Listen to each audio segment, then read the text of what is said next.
السلام عليكم ورحمة الله.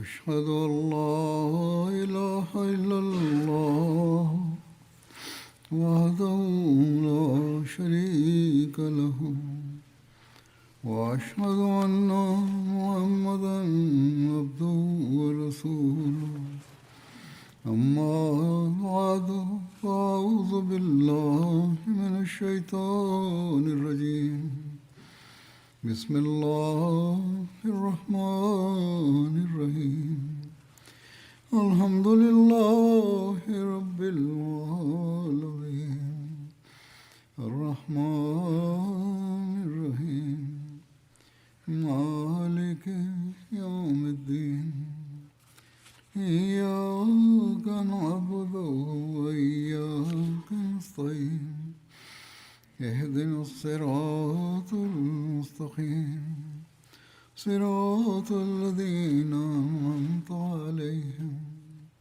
غير المغضوب عليهم ولا الضالين.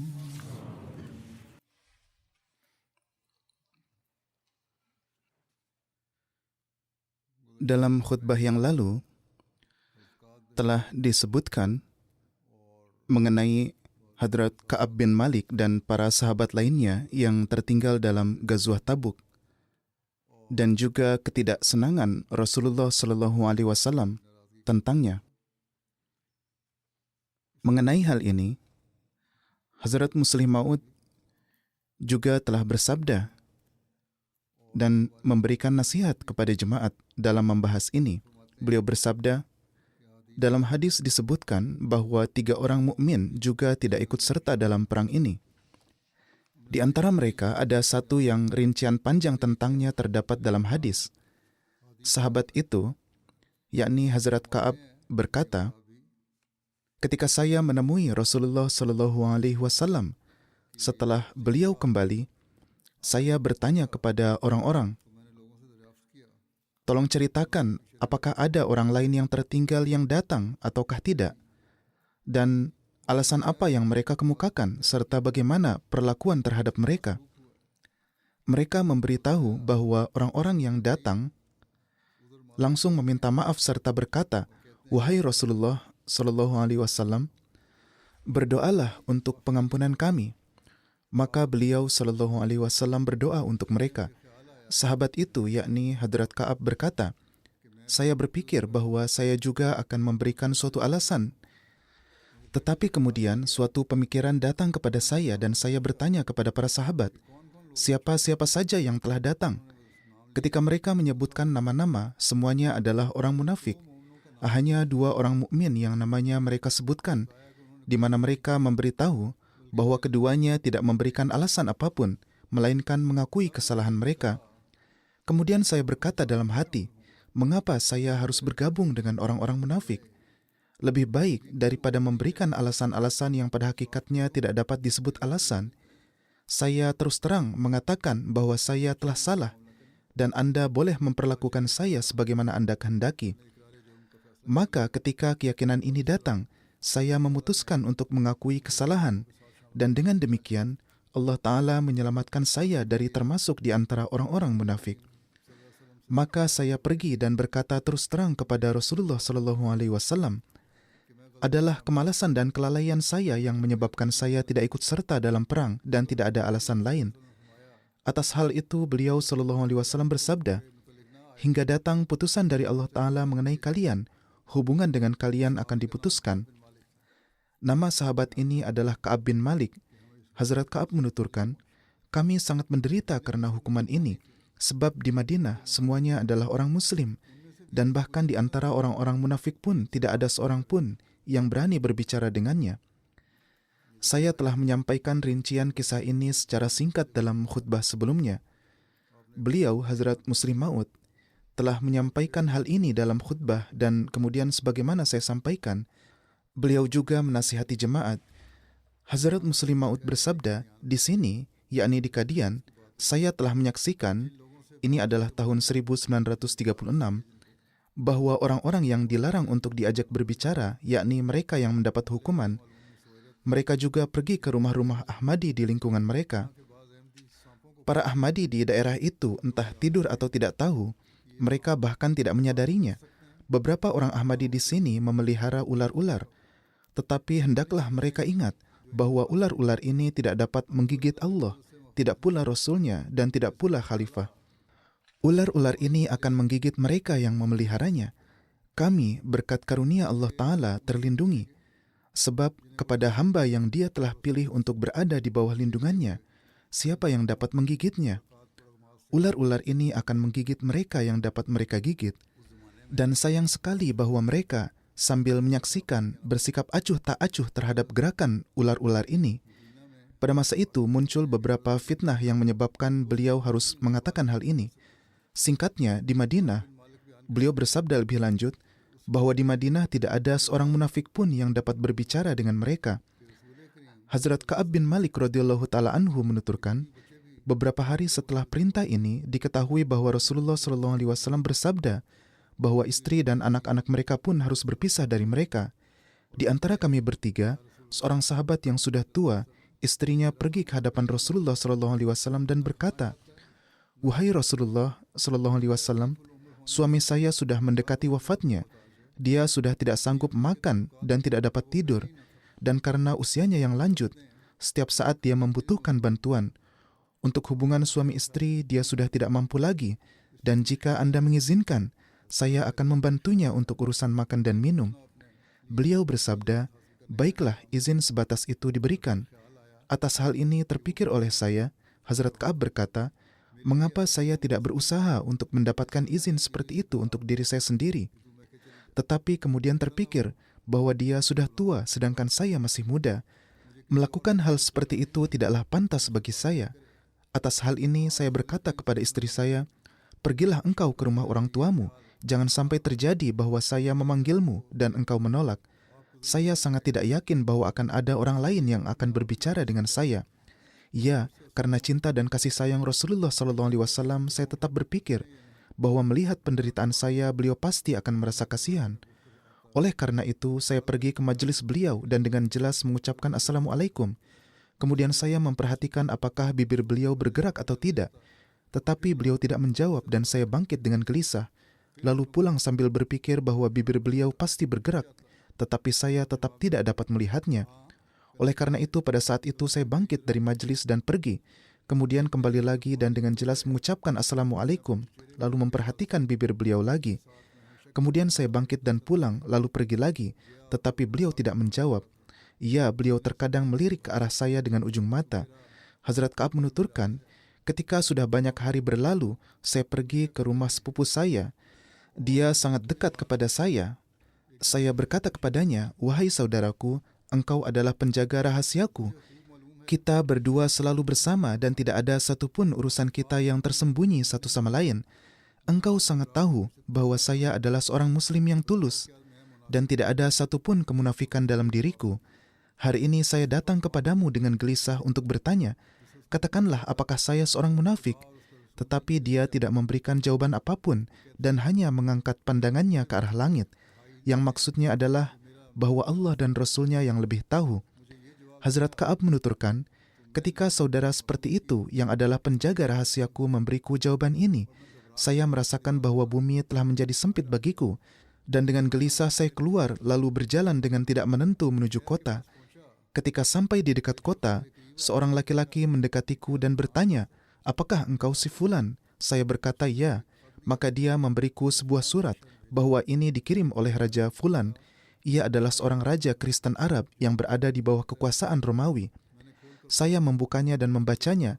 Di dalamnya tertera, "Kami tahu bahwa engkau adalah pemimpin Arab dan Muhammad SAW telah menghinakanmu, padahal seharusnya engkau dihormati.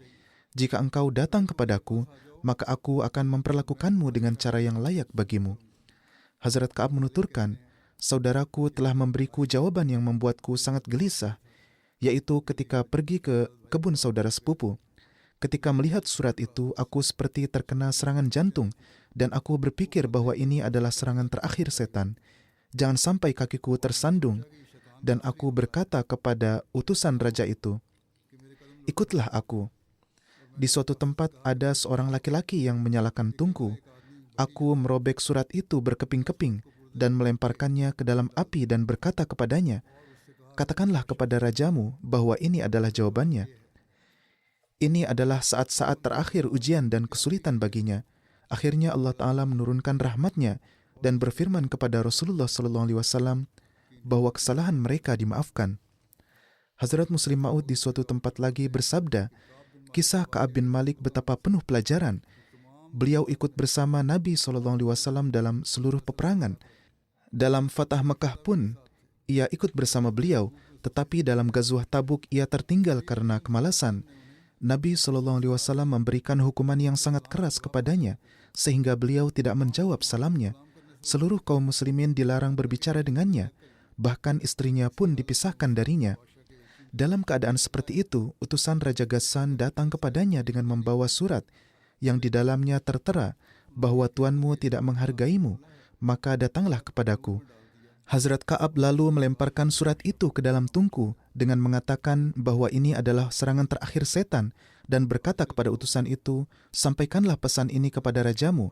Hazrat Muslim Maud bersabda, akan tetapi orang-orang zaman sekarang ini, jika kini dilakukan investigasi terhadap mereka, jika dimintai pertanggungjawaban, mereka berkata bahwa pengabdian kami tidak dihargai, jasa kami tidak diakui. Harus diingat bahwa peraturan dan perkhidmatan adalah hal yang terpisah. Dan untuk menegakkan peraturan, siapapun yang melakukan kesalahan akan dimintai pertanggungjawaban, siapapun dia. Oleh karena itu, sesuai perintah Allah, berusahalah demi agama dengan sedemikian rupa, sehingga setan pun menjauh lari. Tetapi jangan sekali-kali melakukannya agar kamu dipuji. Dan setelah berkhidmat, jangan berpikir bahwa kesalahan-kesalahan kita tidak akan dipertanyakan. Kemudian janganlah menyombongkan kebaikan di hadapan Allah. Janganlah berbuat dengan manna wala aza, mengharap pamrih dan menyakiti. Khidmatilah Islam dengan segala cara. Janganlah menganggapnya sebagai ihsan, tapi berkhidmatlah. Inilah semangat yang harus ada untuk meraih keridhaan Allah Ta'ala. Ini adalah sebuah kutipan dari khutbah-khutbah awal khilafat pada tahun 1936. Perjalanan Ghazwah Tabuk terbukti menjadi perjalanan yang penuh hikmah dan keberkatan, yang akhirnya kewibawaan kaum muslimin tertanam kuat di seluruh Arab, dan dalam waktu singkat bendera Arab mulai berkibar di seluruh Arab.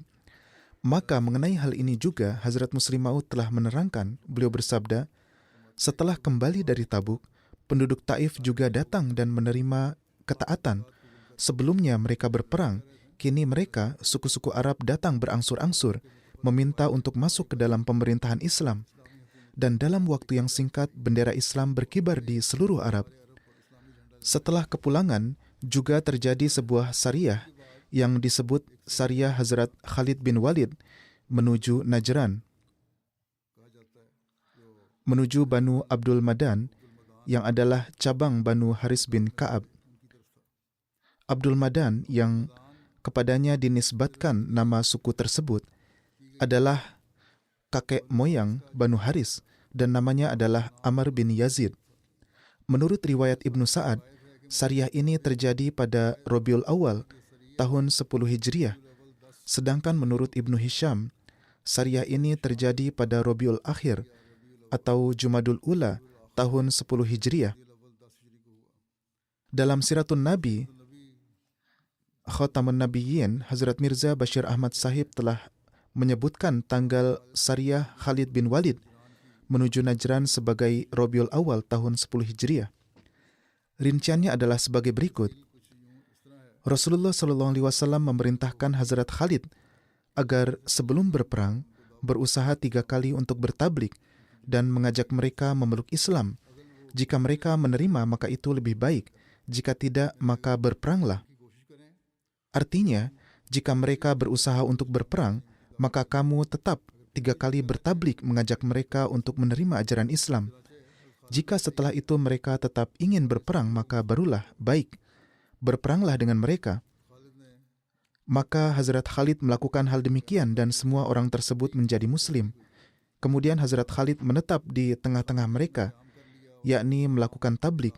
Jadi mereka tidak pergi untuk berperang dan akhirnya mereka menjadi Muslim. Hazrat Khalid menetap di tengah-tengah mereka dan mengajarkan kepada mereka kitabullah dan sunnah Rasulullah SAW. Dan inilah yang telah diperintahkan oleh Huzur SAW kepada Hazrat Khalid. Setelah itu Hazrat Khalid mengirimkan sebuah surat kepada Huzur SAW, mengirimkannya kepada Hazrat Muhammad Rasulullah SAW dan menulis, kepada Hazrat Muhammad Rasulullah SAW dari Khalid bin Walid. Assalamualaikum ya Rasulullah warahmatullahi wabarakatuh. Saya memuji sanjung Allah yang tiada Tuhan selain Dia. Amma ba'du. Selanjutnya, wahai Rasulullah, semoga Allah Ta'ala melimpahkan rahmat kepada Anda. Anda SAW telah mengutus saya menuju Banu Haris dan memerintahkan saya agar selama 3 hari saya memberikan ajakan menyeru kepada Islam kepada mereka.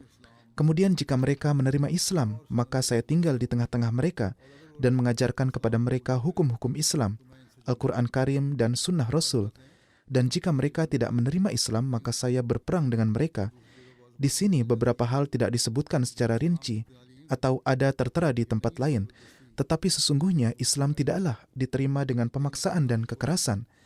Maksudnya adalah jika bahkan membuat perjanjian dengan mereka pun tidak dapat terwujud dan harus berperang, maka kalian diizinkan untuk berperang dengan mereka. Maka Hazrat Khalid berkata, saya datang kepada mereka dan sesuai dengan perintah Anda, selama 3 hari saya mengajarkan Islam kepada mereka dan mengirimkan pasukan berkuda kepada mereka dengan seruan, wahai Banu Haris, terimalah Islam maka kalian akan selamat. Maka orang-orang menerima Islam dan menahan diri dari peperangan. Jadi para sahabat melakukan tablik dan Islam pun diterima. Dari kalimat ini juga telah sangat jelas bahwa para sahabat tidak berperang, mereka tidak memulai peperangan. Mereka juga tidak pergi untuk berperang, mereka pergi untuk bertablik dan mereka melakukannya. Kemudian Hazrat Khalid menulis, sekarang saya menetap di tengah-tengah mereka dan mengajarkan kepada mereka perintah-perintah dan larangan agama serta hukum-hukumnya. Selanjutnya saya akan melaksanakan perintah apapun yang akan dikeluarkan dari sisi Anda sallallahu alaihi wasallam.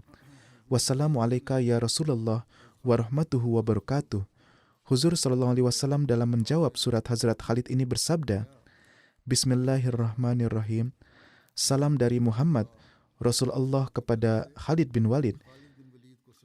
Saya memuji Allah yang tidak ada Tuhan selain Dia. Amma ba'du. Suratmu bersama utusanmu telah sampai kepada kami, dan kami mendapat kabar bahwa Banu Haris telah menerima Islam dan sebelum perang memberikan kesaksian la ilaha illallah Muhammadur Rasulullah. Dan ini adalah petunjuk Allah yang telah Dia karuniakan kepada mereka. Maka sampaikanlah kepada mereka kabar gembira tentang pahala Allah dan berilah peringatan kepada mereka tentang azab Allah dan bawalah beberapa orang dari mereka bersamamu. Lalu datanglah menghadap kepada kami. Wassalamualaikum warahmatullahi wabarakatuh. Hazrat Khalid setelah melihat perintah ini membawa beberapa orang dari Banu Haris dan menghadap kepada Rasulullah SAW. Nama-nama mereka yang dibawa adalah Qais bin Husain, Yazid bin Abdul Madan, Yazid bin Mu'jal, Abdullah bin Karad, Shaddad bin Abdullah, Amr bin Abdullah. Ketika orang-orang ini menghadap ke hadapan Rasulullah SAW, beliau SAW setelah melihat mereka bersabda, siapakah orang-orang ini? Sepertinya mereka orang-orang India. Dijawab, wahai Rasulullah SAW, mereka ini berasal dari Banu Haris. Orang-orang ini mengucapkan salam kepada Rasulullah SAW dan berkata, kami bersaksi bahwa engkau adalah Rasul Allah dan tidak ada Tuhan selain Allah.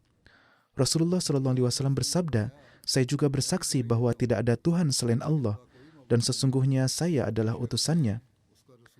Kemudian Rasulullah SAW bersabda, kalian adalah orang-orang yang ketika berperang dengan musuh kalian, kalian mengusir mereka. Orang-orang itu tetap diam, tidak seorang pun dari mereka maju ke depan, yakni tidak ada yang berbicara. Rasulullah SAW mengulanginya untuk kedua kalinya. Namun mereka tetap diam, tidak seorang pun dari mereka maju, tidak ada yang menjawab. Rasulullah SAW mengulanginya untuk ketiga kalinya juga, namun tidak seorang pun dari mereka yang maju ke depan, hingga Rasulullah SAW mengulanginya untuk keempat kalinya. ketika kalian berperang dengan musuh, maka kalian mengusir musuh. Yakni ini adalah kebiasaan kalian, bahwa kalian menganggap diri kalian sangat kuat. Pada saat itu Yazid bin Abdul Madan menyampaikan, "Wahai Rasulullah sallallahu alaihi wasallam, iya, kami adalah orang-orang yang ketika berperang dengan seseorang, maka kami akan mengusir mereka." Dan hingga 4 kali ia menyampaikan hal yang sama, yakni kami adalah orang-orang yang sangat pemberani dan berani dalam perang. Namun di sini hal ini telah terjadi. Rasulullah SAW bersabda, "Jika Khalid tidak menulis surat kepada saya bahwa kalian telah menerima Islam, maka saya akan menjatuhkan kepala-kepala kalian di bawah kaki kalian." Yazid bin Abdul Madan menyampaikan, "Kami tidak bersyukur kepada Anda atau kepada Khalid. Baru saja menerima Islam," ia berkata demikian. Lalu Rasulullah SAW bersabda, "Lalu kepada siapa kalian bersyukur?" Ia menyampaikan, "Wahai Rasulullah, kami bersyukur kepada Allah yang telah memberi kami petunjuk melalui Anda." Ia juga memberikan jawaban yang sangat baik. Beliau SAW bersabda, "Kalian berkata benar." Kemudian beliau bersabda, "Beritahukanlah, apa sebabnya kalian pada zaman jahiliyah dapat mengalahkan lawan kalian?" Kemudian mereka menyampaikan, "Wahai Rasulullah SAW, kami berkumpul bersama dan berperang dengan musuh. Mereka sebelumnya memahami bahwa dengan bersatu, mereka pasti akan mendapat kemenangan dan tidak akan ada yang dapat mengalahkan mereka. Namun ketika Islam datang dan Islam menyatukan semua suku dan berbagai suku juga menjadi satu jiwa, maka sekarang mereka memahami bahwa orang-orang Islam ini juga bersatu dan yang terbaik adalah mereka tidak berperang menghadapi Islam. Bahkan bukan hanya tidak berperang, tetapi juga menerima Islam karena inilah agama yang benar." Rasulullah SAW lalu menetapkan Qais bin Husain sebagai Amir Banu Haris dan memberangkatkan mereka pada akhir bulan Syawal atau awal Zulqa'dah. 4 bulan setelah orang-orang ini sampai ke kaumnya, Rasulullah SAW wafat. Gazwah terakhir Rasulullah SAW adalah Gazwah Tabuk, dan pasukan atau sariyah terakhir yang beliau kirim adalah pasukan Usamah. Rincian pasukan Hazrat Usamah telah disebutkan sebelumnya dalam pembahasan tentang mereka dan dalam pembahasan tentang Hazrat Abu Bakar radhiyallahu ta'ala anhu. Namun saya akan menyebutkannya di sini secara singkat dengan sedikit latar belakang. Terdapat riwayat dalam Bukhari, diriwayatkan dari Hazrat Anas bin Malik bahwa Nabi SAW memberitahukan kepada orang-orang tentang wafatnya Hazrat Zaid, Hazrat Ja'far dan Hazrat Abdullah bin Rawaha. Sebelum berita tentang mereka sampai kepada semua orang, beliau bersabda, "Zaid mengambil bendera. Sebelum ini, sebelum pasukan Usama, telah pergi satu pasukan lain. Hazrat Zaid mengambil bendera dan syahid. Kemudian Hazrat Ja'far mengambilnya dan ia juga syahid. Kemudian Hazrat Ibnu Rawaha mengambil bendera dan ia juga syahid, dan air mata mengalir dari mata beliau. Akhirnya salah satu pedang dari pedang Allah, Khalid bin Walid, mengambil bendera hingga Allah memberikan kemenangan kepadanya atas musuh-musuh tersebut." Setelah kembali dari Hujjatul Wada, ketika Nabi SAW tiba kembali di Madinah Munawwarah, pada saat itu penduduk Madinah tidak lagi menghadapi ancaman musuh dari arah selatan, tetapi dari arah utara masih ada ancaman dari bangsa Romawi, karena orang-orang Kristen ini masih sangat bangga dengan kekuatan mereka. Oleh karena itu, serangan dari pihak mereka dapat terjadi kapan saja. Selain itu, pembalasan untuk para syuhada perang Mu'tah juga masih tertunda. Dalam perang tersebut, berkat keahlian Hazrat Khalid bin Walid, pasukan kaum muslimin berhasil kembali ke Madinah. Rasulullah SAW tidak lama berada di Madinah setelah selesai dari haji. Beberapa hari kemudian, beliau memerintahkan sebuah pasukan di bawah komando Hazrat Usama bin Zaid untuk menyerang Syam. Persiapan pasukan Usama selesai pada hari Sabtu, 2 hari sebelum kewafatan Rasulullah SAW. Sementara permulaan dibentuknya pasukan ini adalah sejak sebelum beliau sakit. Beliau SAW memerintahkan persiapan perang melawan bangsa Romawi pada akhir bulan Safar. Hazrat Usama dipanggil dan beliau SAW bersabda, "Berangkatlah menuju tempat kesyahidan ayahmu." Hazrat Zaid telah disyahidkan dalam perang sebelumnya. Beliau SAW bersabda, "Pergilah ke sana dan injaklah mereka dengan kuda-kuda, yakni musnahkanlah musuh-musuh dengan pasukan berkuda. aku telah mengangkatmu sebagai pemimpin pasukan ini. Dalam riwayat lain disebutkan bahwa Rasulullah SAW bersabda, injak-injaklah Balqa dan Darum dengan kuda. Balqa adalah sebuah wilayah yang terletak di negeri Syam, yang berada di antara Damaskus dan Wadi'ul Qura. Darum adalah sebuah tempat di Palestina setelah Gaza di jalan menuju Mesir. Dan ketika memerintahkan keberangkatan menuju negeri Syam, beliau SAW bersabda, kemudian seranglah Abna saat fajar. Abna adalah nama sebuah tempat di Syam di arah Balqa. Dan beliau SAW bersabda, berjalanlah dengan cepat supaya kalian tiba sebelum berita sampai kepada mereka.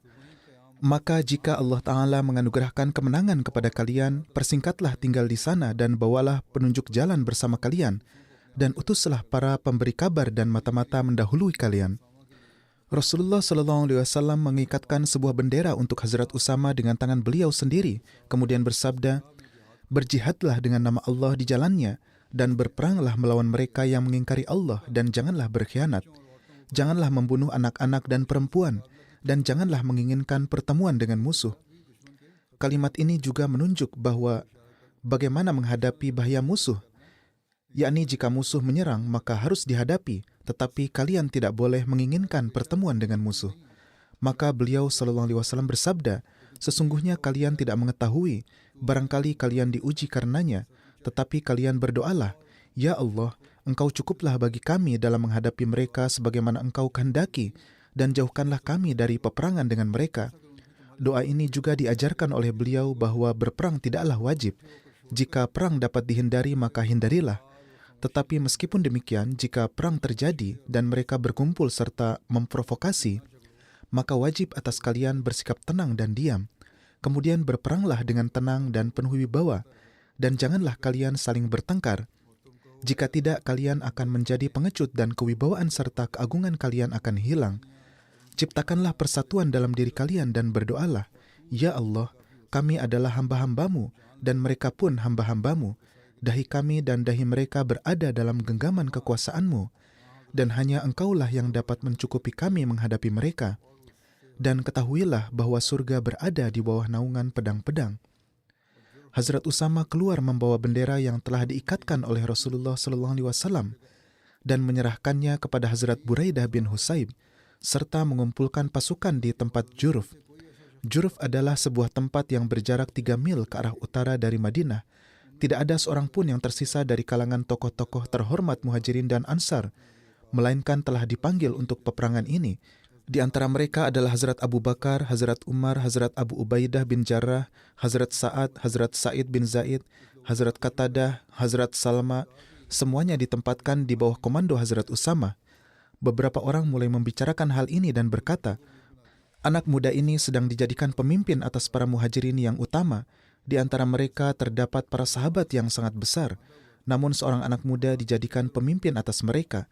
Mendengar perkataan ini, Rasulullah SAW menjadi sangat marah. Berita ini sampai kepada beliau. Beliau mengikatkan kepala beliau dengan sehelai sapu tangan. Beliau naik mimbar dan bersabda, wahai manusia, telah sampai kepadaku pembicaraan sebagian dari kalian mengenai pengangkatan Usama sebagai pemimpin. Jika kalian keberatan atas pengangkatanku terhadap Usama sebagai pemimpin, maka sebelum ini kalian juga telah keberatan atas pengangkatan ayahnya sebagai pemimpin olehku. Demi Allah, dia juga layak untuk memimpin, dan setelahnya anaknya pun layak untuk memimpin. Dia termasuk di antara orang-orang yang paling kucintai, dan sesungguhnya keduanya adalah orang-orang yang dapat diharapkan segala macam kebaikan dan kebajikan dari mereka. Maka peganglah nasihat kebaikan untuknya, yaitu Usama, karena dia termasuk di antara orang-orang terbaik dari kalian. Kaum muslimin yang akan berangkat bersama Hazrat Usama, mereka berpamitan kepada Rasulullah SAW dan pergi menuju tempat Juruf untuk bergabung dengan pasukan. Saat itu penyakit Rasulullah SAW semakin parah, namun beliau terus menekankan agar pasukan Usama diberangkatkan. Pasukan ini harus berangkat bagaimanapun juga. Pada hari Minggu, rasa sakit Rasulullah SAW semakin bertambah. Hazrat Usama kembali dari pasukan. Saat itu beliau SAW dalam keadaan tidak sadarkan diri. Ketika penyakit semakin parah dan Hazrat Usama mendapat kabar, maka ia pun kembali. Pada saat itu orang-orang telah memberikan obat kepada beliau, yakni Rasulullah SAW. Hazrat Usama menundukkan kepala dan mencium beliau sallallahu alaihi wasallam. Beliau tidak dapat berbicara, namun beliau mengangkat kedua tangannya ke arah langit dan meletakkannya di atas kepala Hazrat Usama. Hazrat Usama berkata, "Saya memahami bahwa beliau sedang mendoakan saya." Hazrat Usama kembali ke arah pasukan. Pada hari Senin, Hazrat Usama kembali lagi menemui Rasulullah SAW. Saat itu beliau sudah mulai pulih. Beliau bersabda kepada Usama, "Berangkatlah dengan keberkatan Allah Ta'ala." Hazrat Usama mohon izin dari Rasulullah SAW dan berangkat menuju pasukannya serta memerintahkan semuanya untuk berangkat. Ketika Hazrat Usama baru saja bermaksud untuk berangkat, saat itu datang seorang kerabat dari pihak ibu beliau membawa pesan bahwa saat-saat terakhir Rasulullah SAW tampak sudah dekat. Mendengar ini, Hazrat Usama menghadap Rasulullah SAW. Hazrat Umar serta Hazrat Abu Ubaidah juga ikut bersama, dan saat itu Rasulullah SAW dalam keadaan sakaratul maut. Tidak lama kemudian beliau wafat, yang menyebabkan pasukan kaum muslimin kembali dari tempat Juruf ke Madinah. Dan Hazrat Buraidah bin Husayb membawa bendera Hazrat Usama dan menancapkannya di pintu rumah Rasulullah SAW. Menurut satu riwayat, ketika pasukan Hazrat Usama berada di Zu Khushub, Rasulullah SAW telah wafat. Zu Khushub juga terletak pada jarak perjalanan 1 malam dari Madinah. Lembah ini berada di jalan menuju Syam. Namun bagaimanapun juga semua orang ini kembali. Ketika Hazrat Abu Bakar telah menerima baiat kaum muslim setelah wafatnya Rasulullah SAW, maka Hazrat Abu Bakar memerintahkan kepada Hazrat Buraidah bin Hasib agar mengambil bendera dan pergi menuju rumah Hazrat Usama supaya ia berangkat menuju tujuannya. Hazrat Buraidah membawa bendera tersebut ke tempat pasukan berada. Jumlah pasukan ini disebutkan ada 3.000 orang. Di antaranya 1.000 adalah pasukan berkuda, dan menurut satu riwayat lain, Hazrat Usama bin Zaid dikirim ke arah Syam bersama 700 orang. Dalam satu riwayat disebutkan bahwa pada hari kedua setelah wafatnya Rasulullah SAW, Hazrat Abu Bakar mengumumkan bahwa misi Hazrat Usama akan tetap diselesaikan. Tidak ada seorang pun dari pasukan Hazrat Usama yang diperbolehkan tinggal di Madinah, melainkan mereka semua harus bergabung dengan pasukannya di Juruf.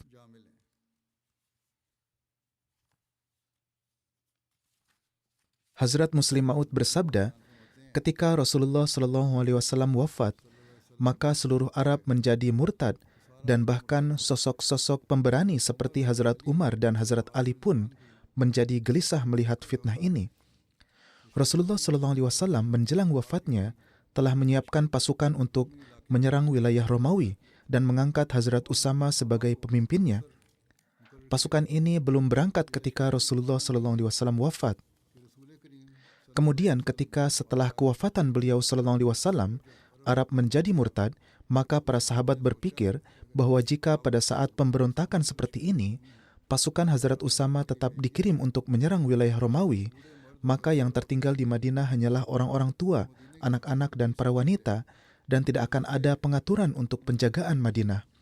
Oleh karena itu mereka mengusulkan agar para sahabat yang senior pergi menghadap Hazrat Abu Bakar radhiyallahu ta'ala anhu dan memohon kepada beliau agar menahan keberangkatan pasukan ini sampai pemberontakan mereda. Maka Hazrat Umar dan para sahabat senior lainnya menghadap beliau dan mereka mengajukan permohonan agar pasukan ini ditahan sampai pemberontakan berakhir. Ketika Hazrat Abu Bakar mendengar hal ini, beliau menjawab dengan sangat marah, "Apakah kalian menginginkan bahwa setelah kewafatan Rasulullah SAW, putra Abu Kahafah, yaitu Hazrat Abu Bakar, melakukan pekerjaan pertamanya dengan perintah ini, yaitu menahan pasukan yang telah diperintahkan oleh Rasulullah SAW untuk dikirim?" Kemudian beliau bersabda, "Demi Allah, sekalipun pasukan musuh menyerbu masuk ke Madinah dan menyeret jenazah wanita-wanita muslim, maka saya tetap tidak akan menahan pasukan yang telah diputuskan oleh Rasulullah SAW untuk dikirim." Keberanian dan keteguhan hati ini muncul dalam diri Hazrat Abu Bakar karena Allah Ta'ala berfirman, "Muhammadur Rasulullah walladzina ma'ahu asyidda'u 'alal kuffar."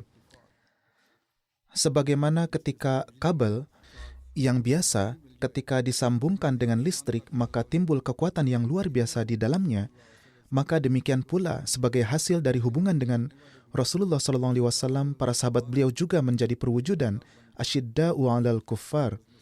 Hazrat Aqdas Masih Maud alaihissalatu wassalam dalam karya beliau Sirrul Khilafah menyatakan mengenai pengiriman pasukan Hazrat Usama. Ibnu Asir telah menulis dalam kitab sejarahnya bahwa ketika Rasulullah SAW wafat dan berita wafat beliau sampai ke Mekah dan gubernurnya yakni Attab bin Asid, maka Attab bersembunyi dan Mekah bergoncang dan hampir saja penduduknya murtad. Beliau alaihissalatu wassalam menulis, orang-orang Arab menjadi murtad di setiap suku, baik rakyat biasa maupun orang-orang terkemuka, mereka menjadi murtad. Kemunafikan menjadi tampak dan orang-orang Yahudi serta Nasrani mulai mengangkat-angkat leher mereka untuk melihat, yaitu mereka sedang melihat bahwa sekarang kaum muslim telah menjadi lemah sehingga kita dapat menyerang. Dan keadaan kaum muslim saat itu karena wafatnya nabi mereka serta karena sedikitnya jumlah mereka dan banyaknya musuh menjadi seperti kondisi kambing domba di malam yang hujan, yaitu mereka basah kuyup dan tidak mampu bergerak. Atas hal ini, beberapa orang berkata kepada Hazrat Abu Bakar, orang-orang ini hanya menganggap pasukan Usama sebagai pasukan kaum muslim, dan sebagaimana yang Anda lihat, orang-orang Arab telah memberontak terhadap Anda, maka tidaklah pantas Anda memisahkan jemaat kaum muslim ini dari Anda.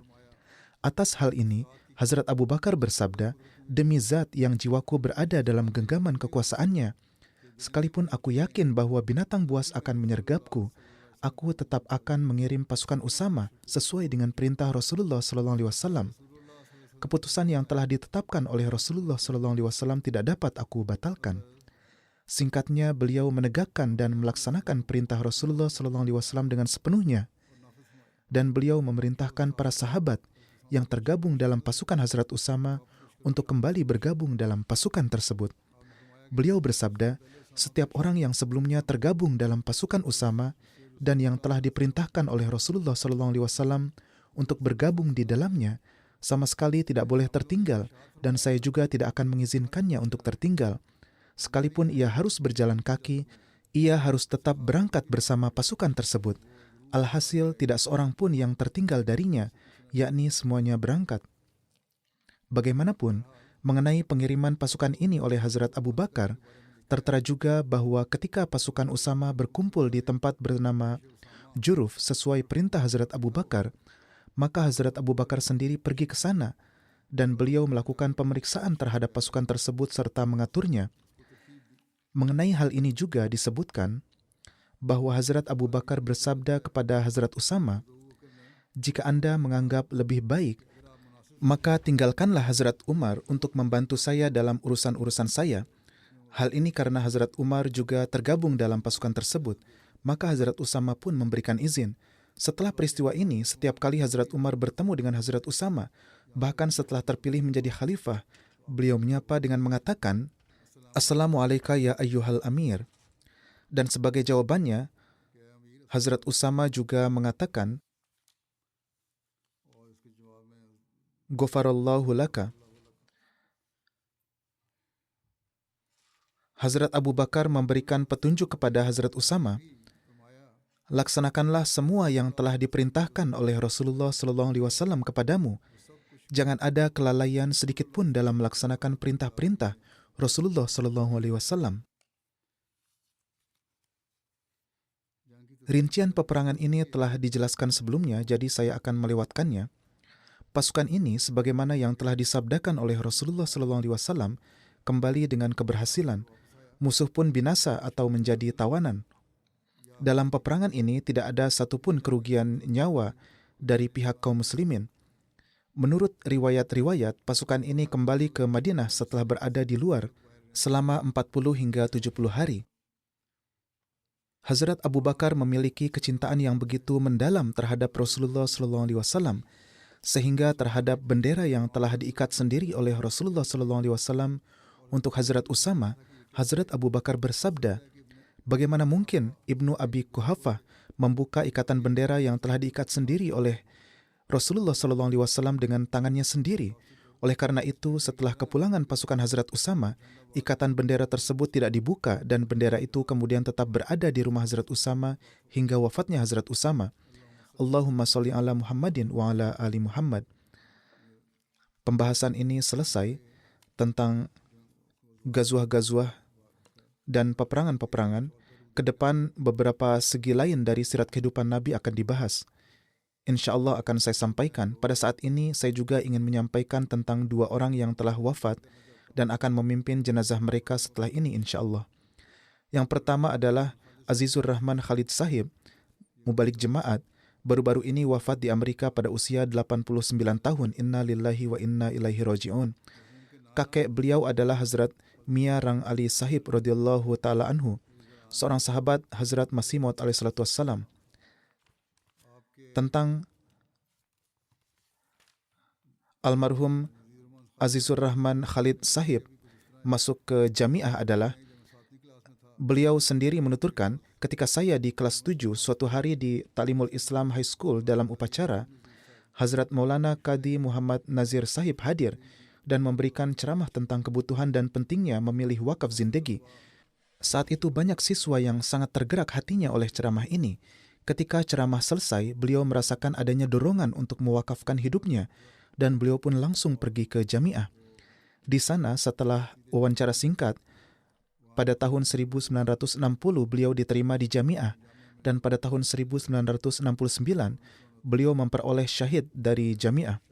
Setelah lulus dari jamiah, di sini di kurun waktu 9 tahun di jamiah, ini juga dikarenakan beliau mengalami kecelakaan kereta yang menyebabkan beliau mengalami banyak luka.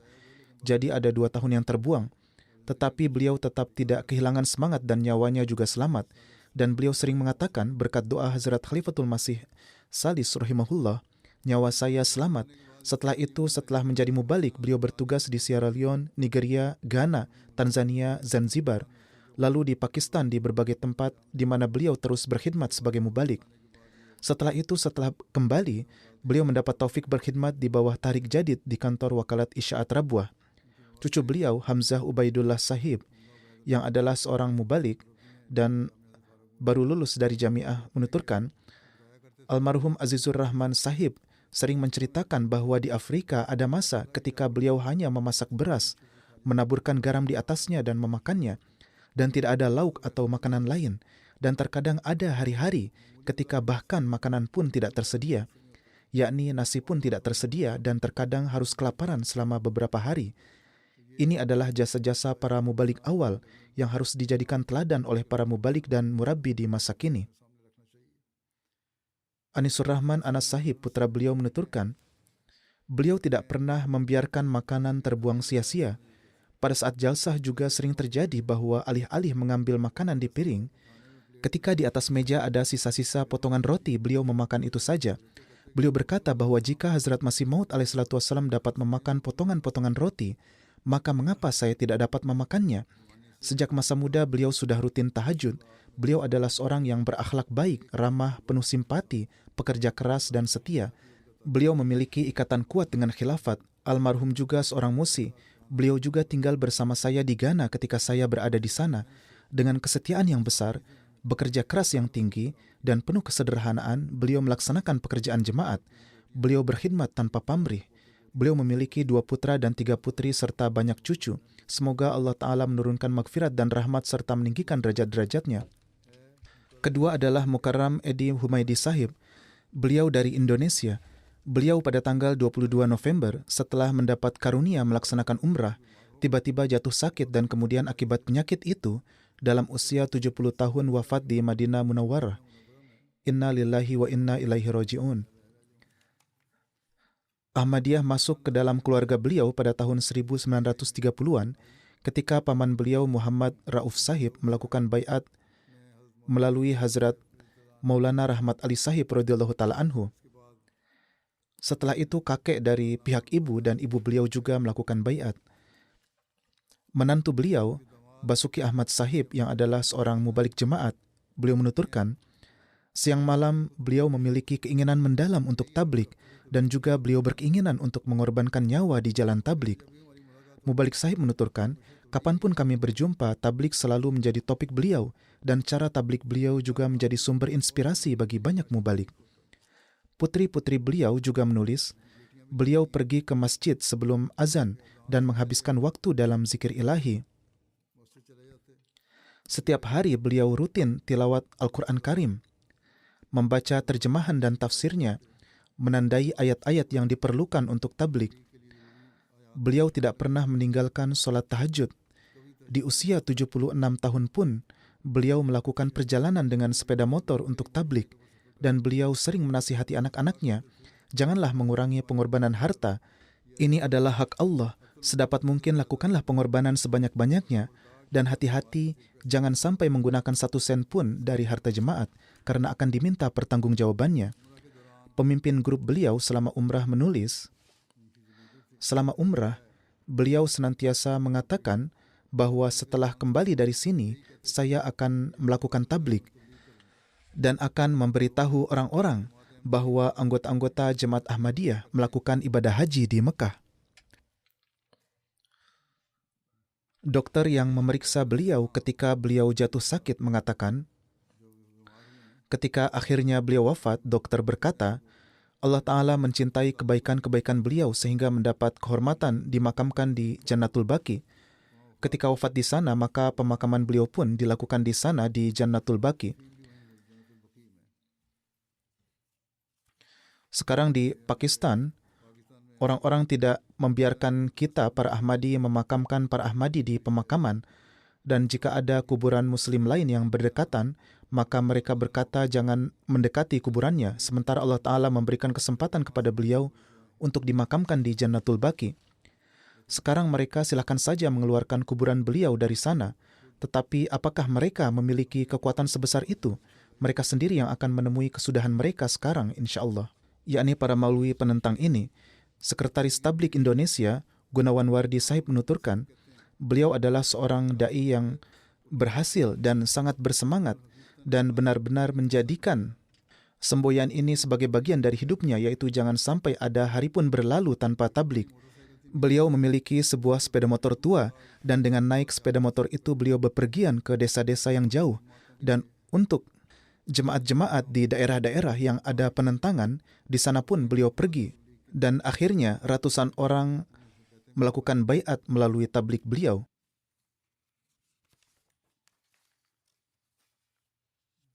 Menuturkan, beliau memiliki hubungan yang sangat kuat dengan khilafat. Beliau sosok yang penuh dengan kecintaan dan kasih sayang, dan dengan karunia Allah Ta'ala, beliau adalah seorang musi. Beliau meninggalkan 4 putri dan 10 cucu. Sebagaimana telah disebutkan, seorang putra, seorang menantu beliau adalah mubalik jemaat. Semoga Allah Ta'ala menurunkan magfirat dan rahmat kepada beliau dan meninggikan derajat beliau.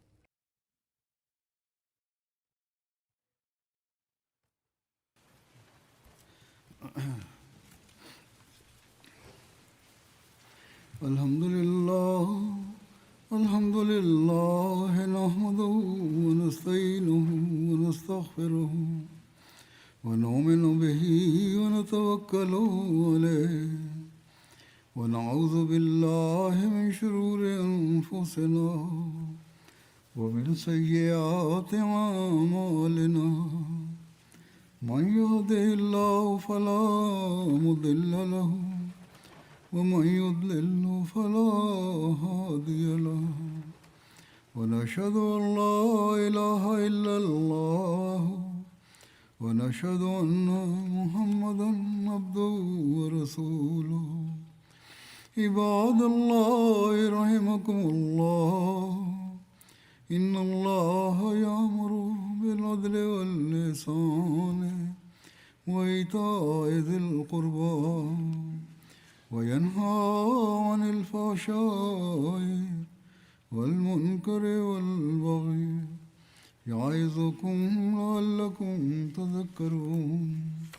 اذكروا الله يذكركم وادعوه يستجب لكم ولذكر الله أكبر.